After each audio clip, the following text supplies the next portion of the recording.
एक ऐसा परेशान बच्चा जिसके साथ कुछ ऐसा होता है जिसके बारे में जानकर आप सभी के रोंगटे खड़े हो जाएंगे। तो जल्दी से आप सभी अपने अपने हेडफोन्स लगा लो। डर की दुनिया में आप सभी का स्वागत है। मेरा नाम है ऋषि। मैं आप लोगों को डरावनी कहानियां सुनाता हूँ। अगर इस कहानी को आप 1 मिनट भी सुनते हैं तो पूरा सुने बिना कहीं भी नहीं जाएंगे। तो चलिए बढ़ते हैं डर की दुनिया में। मैं परेशान सा अपने बिस्तर पर लेटा हुआ था। इन 8 दिनों में हुई घटनाओं ने मुझे थका कर रख दिया था। थकाहारा सोने ही चला था कि वह फिर मेरे सामने आ गए।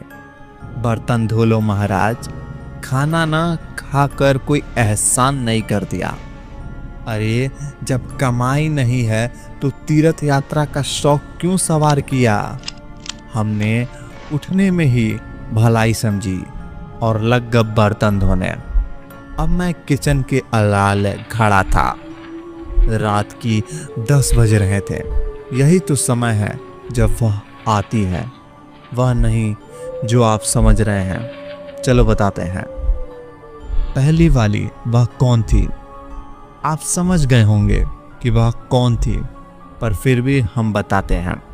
वह हमारी अर्धांगिनी श्रीमती सुमित्रा कुमारी, जो हमें पिछले 8 सालों से नचा रही है।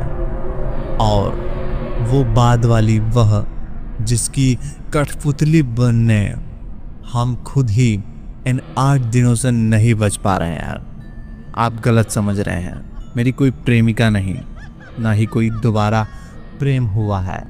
पक्षियों के चहचहाने की आंखें खुली तो देखता हूँ कि सुमित्रा जी की खाली चाय की प्याली हाथ में लेकर बैठी हैं, जिसे वह कुछ देर पहले खत्म कर चुकी हैं।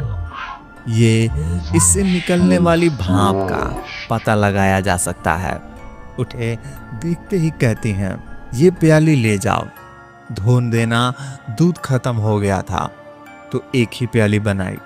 इसके बाद बाजार से दूध ले आना और मन हो तो चाय पी लेना। उन्होंने भांसड़ से दिया, पर मेरी हैरानी भी कोई सीमा न रही। मन में 1000 सवाल पनप रहे थे।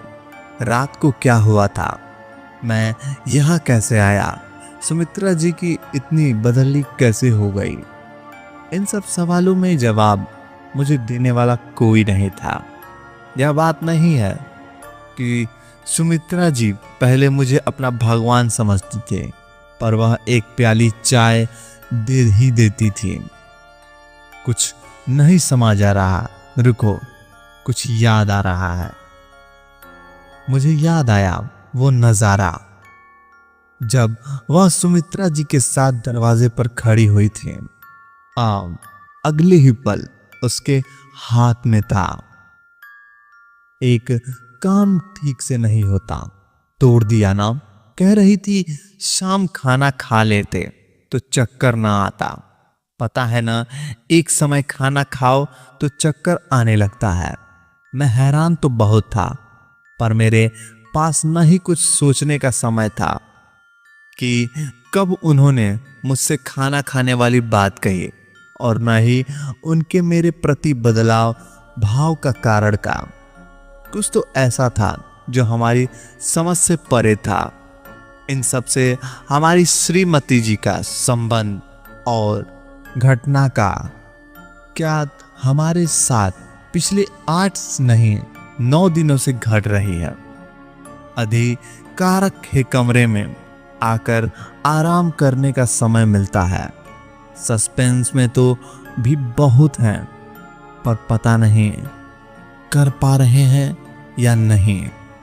जितना हमें याद है, उस दिन हम यूनिवर्सिटी के बच्चों में पॉजिटिव मेमोरी और काले जादू आदि के विशेष के बारे में बता रहे थे।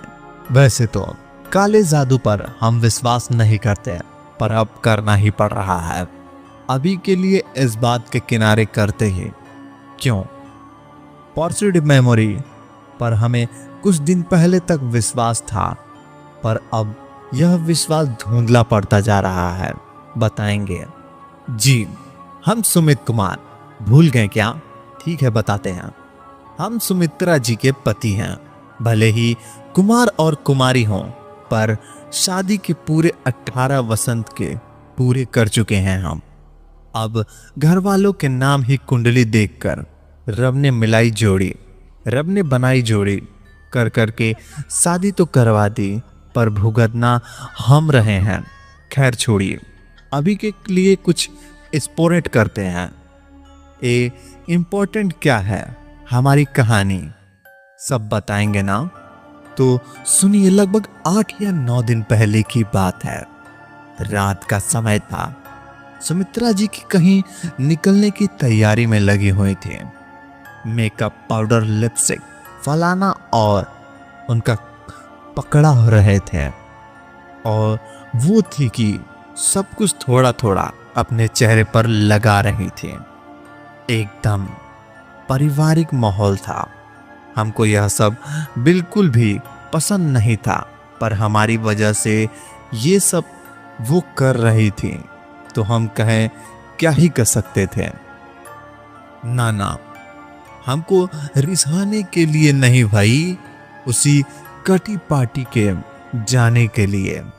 वजह से हम यूं थे कि 8 साल पहले जब शादी का 10 साल बाद हमें पता चला कि सुमित्रा जी की मां नहीं बन सकती, कितनी उदास थी वो। तब आखिरकार शादी के 9 साल बाद जब घर वाले और रिश्तेदारों के लाख तानों बाद हम दोनों ने किसी के नए जन्म के खुद को बिल्कुल तैयार कर लिया, तब ये सब हमें याद है। सुमित्रा जी बहुत उदास रहने लगी थी, तो हमने ही उन्हें प्रॉपर्टी में ले जाना, लोगों को मिलवाना शुरू किया था। हाँ, थी तो वो भी डॉक्टर, पर उनके अपने दोस्तों के न बराबर वजह था उनका अंतर्मुखी स्वभाव।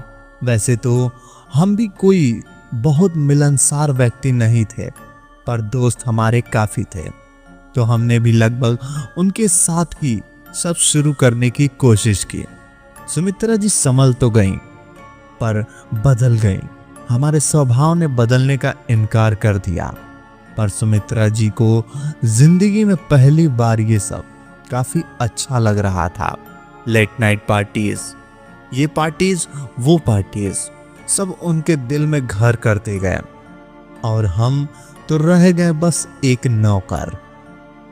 वजह थे सब लोग, जो लोग उनके संस्कारों पर जीने वाले लोगों को प्रिमिटिव बुलाते थे। उनकी सहेलियां, उन्होंने उन्हें लाखों बार ये कहा होगा कि पति के लगाम खींच के रखो। नतीजा ये हुआ कि वो भी बन गई हाई सोसाइटी वुमेन, और हम प्रिमिटिव पति जी जबरदस्ती उनके गले में बांध दिए गए थे। अब हमने खुद अपने पैरों पर कुल्हाड़ी मारी थी, तो क्या करते हैं, सहते रहें। हाँ, तो बात करते हैं। रो रही थी वो, जरा सोच में चले गए थे। आज बोले तो आज से ही 9 दिन पहले लिपि, हमारी पत्नी देव, जब मेकअप करके उठी तो कोई और ही लग रही थी। कोई बता नहीं रोज का है। अचानक से कॉल की बेल बजी और हमारी हैरानी का कोई ठिकाना नहीं रहा। जब मैं सुमित्रा जी दरवाजा खोलने चली, हमें भी पीछे ही होल के लिए। बात यह है कि सालों से दरवाजा हम नहीं खोलते हैं ना। हाँ, कोई करीबी हो तो अलग बात है। लगता है कोई करीबी होगी, दरवाजा खुला।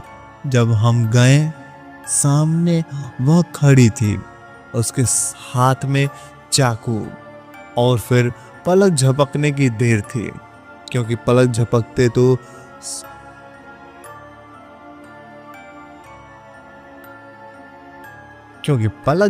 तो हम सकते ही नहीं थे। सुमित्रा जी का कटा हुआ सिर था उनके हाथ में, पर हम भर की जमीन पर ही आ गए। आखिर क्या होगा।